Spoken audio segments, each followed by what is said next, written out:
Restyling importante nel parco di Terramaini di Cagliari Pirri, 5 anni di attesa finalmente, il nuovo ponticello, 150 metri circa, assessore Angius, però non c'è solo il nuovo ponticello, ma tante novità, riapre il punto ristoro. Sì, diciamo che è un potenziamento pieno del parco di Terramaini che sta partendo e in questa fase finalmente si è concluso oggi il recupero del ponticello, ci è voluto molto tempo, anche troppo, però purtroppo era stata inizialmente pensata soltanto una manutenzione straordinaria della parte incendiata e non dell'intero complesso del ponte, che quindi ha richiesto un'ulteriore procedura per poterlo completare. Quindi finalmente comunque i lavori si sono conclusi, oggi apre, il ponticello è in funzione.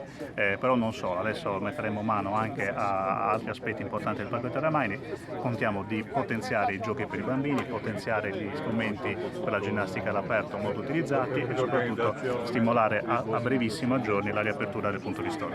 Ecco, il punto ristoro dovrebbe aprire tra meno di un mese praticamente. Sì, esattamente, la nostra richiesta accolta dall'impresa che gestisce in appalto il parco è quella di partire al più presto perché un punto di ristoro in un parco così importante, così frequentato ci vuole assolutamente.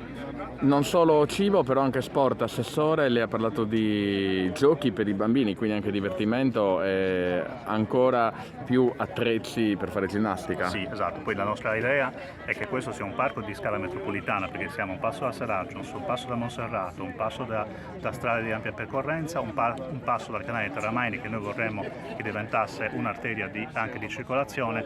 Questo deve essere un luogo vissuto da tutta la città metropolitana.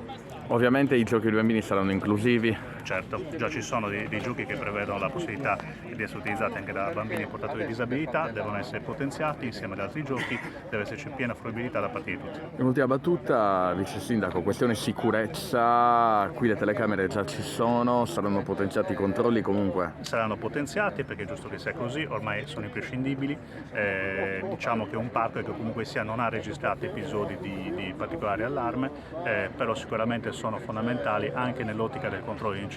Questo ponte si è incendiato nel 2016 perché è partito un incendio in un terreno privato vicino, probabilmente un sistema di allarme più rapido avrebbe consentito in quel caso di intercettare subito l'incendio che non si sarebbe propagato, quindi le telecamere servono per tutto.